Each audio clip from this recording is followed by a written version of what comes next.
எல்லா பாரதிய ஜனதா கட்சி தலைவர்களும் அழகு குத்தி தீக்குழி இறங்கணும், தீச்சட்டி எடுத்து சாமி ஆடணும். அது செய்யாத எல்லா பாரதிய ஜனதா கட்சி தலைவர்களும் ஹிந்து விரோதிகள். அப்படி சொல்லாமா? தூக்கு காவடின்னு சொல்லுவோம். காவடியை எடுக்காத பாரதிய ஜனதா கட்சி தலைவர்கள் எல்லோரும் ஹிந்து விரோதிகள். அப்படி சொல்லாமா? அம்மையார் நிர்மலா சீதாராமன், ஐயா ஹெச் ராஜா, அவங்க குடும்பத்தினர் எல்லாரும் எங்களோட பக்கத்திலே பாண்டி கோயில் இருந்துச்சுல, பாண்டி கோயிலுக்கு வாங்க, எங்க இந்து சாமிக்கு நம்ம எல்லாரும் சேர்ந்து கிடா வெட்டுவோம். கிடா வெட்டி அங்கனே கிடாவை உரிச்சு அங்கேயே சாமிக்கு படைச்சு அங்கேயே படையில போட்டு ஹெச் ராஜாவுக்கு கொஞ்சம் நிர்மலா சீதாராமனுக்கு கொஞ்சம் பருமாறுவோம். நாம எல்லாம் உட்கார்ந்து சமபந்தி சாப்பிடுவோம். ஹிந்து சாமிக்கு படைத்த பிரசாதத்தை சாப்பிடவர்கள் தயாரா? என்ன சார் கதை விடுறீங்க? லெக் சைடுல போடாதடா, ஆஃப் சைடுலயே மெயின்டைன் பண்ணு.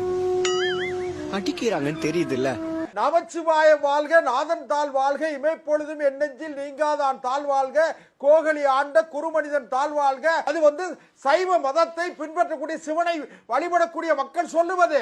அது வழிபடக்கூடிய மக்களை நீங்கள் ஏன் கொச்சைப்படுத்துகிறீர்கள்? நமச்சிவாய வாழ்க, நாதன் தாழ் வாழ்க, இமைப்பொழுதும் என் நெஞ்சில் நீங்காதான் தாழ் வாழ்க, கோகலி ஆண்ட குறுமனிதன் தாழ் வாழ்க, ஆகமம் ஆகி நின்ற அன்னிப்பான் தாழ் வாழ்க, ஏகன் அநேகன் இறைவன் அடிவல்க என்று சிவபுராணத்தை பாடினார் அல்லவா என்னுடைய சகோதரர் தூத்துக்குடி செல்வம். இதே சிவபுராணத்தை பாடி நெஞ்சமெல்லாம் சிவநாமத்தை தாங்கி காதலாகி கசிந்து கண்ணீர் மல்கி ஓதுவார் தம்மை நன்னெறி குய்ப்பது வேதம் நான்கில் மெய்ப்பொருளாவது நாதன் நாமம் நமச்சிவாய என்று சிதம்பரம் கோயில்ல ஒரு ஹிந்து ஓதுவார் ஆறுமுகசாமி ஓதுவார். சிதம்பரத்துல தேவாரம் பாடுறதுக்கு போன அந்த ஆறுமுகசாமி ஓதுவாரை அடித்து காயப்படுத்தி வன்முறை செய்து அவரை தாக்கி வெளியில தூக்கி வீசியது ஹிந்துக்கள், தீட்சிதர்கள். எங்க சார் போச்சு இந்து முன்னணி? எங்க போச்சு இந்து முன்னணி? எங்க போச்சு RSS? தூத்துக்குடி செல்வம் எங்க இருந்தாரு? ஹெச் ராஜா எங்க போனாரு?